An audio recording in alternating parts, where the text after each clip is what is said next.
It's race review time for the 2019 British Grand Prix. Spoilers as always, however, it's Monday. We're doing this a little bit later than normal, as most of you know. I went to the British Grand Prix this year. I can tell you now, it was pretty awesome. The race itself was fantastic, one of the best of the season. Didn't quite beat Austria in my eyes, but still was a cracking race, especially the first 20 laps. But because I went to the race, we're doing things a little bit differently today. So the first couple of minutes or so, I'm going to be doing almost a, let's call it a raw British Grand Prix. A few different clips and footage bits I was able to pick up over the race, so hopefully you can enjoy that. If you want to skip that, you can go straight forward and skip to 4 minutes 30, I believe, where we're going to have a deep chat about the entire race. But first, here are a few pretty naughty clips from the British Grand Prix.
So hopefully you enjoyed those little bits and pieces there I got for you guys, and for me as well, just to look back at that, it's pretty awesome. It was my third ever a Grand Prix actually attending it, and I think probably the best race I've ever had chance to see. However, as we now jump into the nitty-gritty stuff, you can tell my personal favourite team, considering I was the only fan there of that particular team, things didn't quite go to plan. However, we'll talk about that in a moment. But on screen now, you're seeing the new graphics. We've not actually done a race yet with the new graphics package, I'm kind of calling it, but again, that's a little bit daft. Anyway, on screen, you're seeing the top 10, and it was Lewis Hamilton who took victory for the 6th time, a record 6th time, the most of any driver throughout history of British Grand Prix wins. He also got the fastest lap. It was another 1-2 for Mercedes, and Charles Leclerc continues the best current streak of Formula 1 podiums on the grid. Pierre Gasly was P4, Max Verstappen P5, Carlos Sainz, after a difficult qualifying, was P6, Daniel Ricciardo, who started in P6, was P7, P8 was Kimi Raikkonen. He was, well, had a bit of a nothingy race, really, but picking up more points for Alfa Romeo. Danny Kvyat, a little bit like Raikkonen, a quiet day, but picking up points in P9. And the final points position was Nico Hülkenberg in P10. And over the last 10 seconds or so, you've seen the rest of the grid with Lando Norris after what was an awesome qualifying at his first ever home Grand Prix. An awesome race as well, being there. He was controlling that midfield throughout the entire thing. But as what happened to a few of the guys, safety car really hurt their strategy, and Norris tried to fight back and was, well, around P14 for the second half of that race, but ultimately could only get back to P11. Alex Albon was P12. 12th for Lance Stroll, not bad for him. 14th and 15th were the two Williams cars of Russell and Kubica. Yes, they were helped out massively by guys who didn't finish, but they also finished ahead of Sebastian Vettel in P16, and Sergio Perez was the last of the finishers in P17. Your non-finishers this time out, Antonio Giovinazzi, Romain Grosjean and Kevin Magnussen, who on the graphic on screen I've noticed have the incorrect colours, so sorry about that. But let's dive in then with our race breakdown, if you want. You know what, this time round we'll go through each individual driver in the order that they finished, have a little chat about their race, because, you know, I fancy doing that today. So, Lewis Hamilton and Valtteri Bottas, the big talking point for those first 10 laps or so. And if you just watch those clips, the crowd were so behind Lewis Hamilton. And Bottas, in fairness, was driving an awesome race. Beautiful bit of defending in the opening 2 or 3 laps. When Hamilton eventually did get by, Bottas, an incredible move up the inside of Copse. Did not expect that whatsoever. The only issue, I suppose, with the entire fight between those two guys was that it was almost taken away from us. That a little bit too early. Bottas came in to stop first as he was the lead car, but in the period between Bottas stopping and Hamilton stopping, there was a safety car. Hamilton was able to jump Bottas through the pits, a little bit like Sebastian Vettel was able to do at the time as well. Vettel got up into third, Hamilton got into first, and after the safety car came in, Hamilton dominated almost, well, he did dominate, led every single lap for the rest of the Grand Prix. Bottas stopped a little bit later on because he started on the mediums. Then when he did his first pit stop, went on to another set of the medium, so he had to do another stop because of the 2 different tyre compounds rule. Still was in P2, but Hamilton, despite being on older, hard tyres, was able to get fastest lap on the final lap of the race. So, cracking race from those two. Didn't feel like a boring Mercedes 1-2 this time round, but I think that was because of the fight behind Leclerc, Gasly, Vettel and Verstappen. What a race those 4 put on for us. And in the early stages of the race, it was Leclerc and Verstappen with one of the best fights. Definitely the best fight I've witnessed live at a Formula 1 race. But even just, well, one of the best fights of the entire season for sure. Maybe even the hybrid era. Those two, the future of Formula 1, proving it this weekend. Leclerc, nothing too crazy, but stepping up that aggression after what happened in Austria, but to a nice level where both of them were right on the edge. It was brilliant to see Leclerc losing out through that safety car period, lost out to Vettel, lost out to Verstappen and to Gasly, all trying to work out different strategies. But at the time, Leclerc was then behind both Red Bulls, behind his teammate, looking, well, a little bit down and out. Verstappen, after the safety car came in, Verstappen worked his way in front of Gasly. Verstappen's first on-track overtake at the time, that was, although it was team orders. Then Leclerc got his way past Gasly, but Gasly was very, very racy today. Put up a brilliant defence against Charles Leclerc. Also made an overtake on Sebastian Vettel. Don't know where that came from, but the big talking point after that safety car was Max Verstappen and Sebastian Vettel. Verstappen finally got past Vettel. Verstappen got past through Stowe, then going down into club, the second to last corner. Vettel, far too aggressive, tried to find a space up the inside. Verstappen was having none of it. Vettel right into the back of him. 10-second penalty. I think that's fair enough. And Vettel had been on a bit of an awful streak now of Grand Prix, and this just did not help whatsoever. Fun fact, I have never actually witnessed a Sebastian Vettel podium, and also every single race I've visited is or has been a Lewis Hamilton victory as well. So was that a surprise? I suppose a little bit. Vettel and Ferrari actually got their strategy correct for once, but Vettel, yeah, again, throwing it all away, gifted his teammate a podium on a day where Leclerc deserved a podium, but his strategy did not deserve a podium. So yeah, a difficult day for Ferrari, but more so on Sebastian Vettel's side of the grid.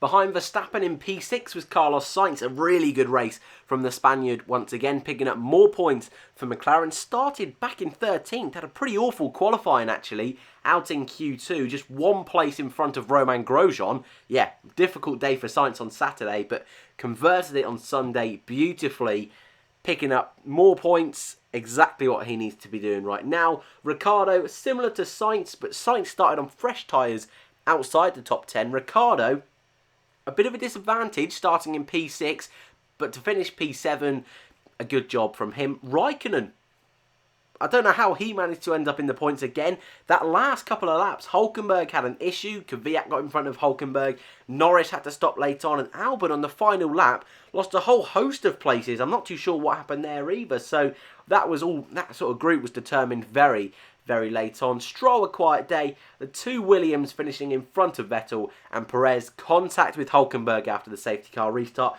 put him out of any kind of point contention. So for the final time this weekend, let's have a little chat about driver of the day, team of the day, overtake of the day, and disappointment of the day. A little bit extra than what we used to have on this channel. And driver of the day, I've gone with the public vote, which, if you've been here a while, doesn't happen very often, that's for sure. But I think Leclerc drove an awesome race. It was a real coming-of-age drive, a little bit like Verstappen in Brazil all those years ago. You really just thought to yourself, yeah, this guy deserves to be in a top seat. And now, as you'll see in a moment, he's only 3 points behind Sebastian Vettel, and Leclerc has a DNF to his name. So Vettel, pressure really starting to mount now. I've gone with Sainz for my second driver of the day. Again, exactly doing what he needed to do, working that strategy, got some awesome overtakes done throughout the race. Yeah, can't really fault him, to be honest. And I've gone with Gasly also in there as well. It was between him and Verstappen for me, but Verstappen only made 2 overtakes. Again, a brilliant fight with Leclerc, but I went with Gasly more so, well, and I think everyone would say this is fair to say, the biggest improvement of the season, this race from Gasly. He was up there with the top 6 the entire Grand Prix. Had a bit of a moment where he couldn't get past Sainz, but that first stint for sure, he was right there with the rest of the field, well, the rest of those top runners, which he has not been able to do all season long. And after Austria, I just thought, you know what, that's a real mature drive from Gasly. Team of the day, I've gone with Williams, 14th and 15th. Again, they got lucky a little bit with DNFs, but for them, reliability great again, and 14th and 15th, they'll take that. Bottas' overtake on Hamilton, I've gone with overtake of the day through Cops. That is unbelievable from Bottas. And disappointment of the day, I've gone with Norris.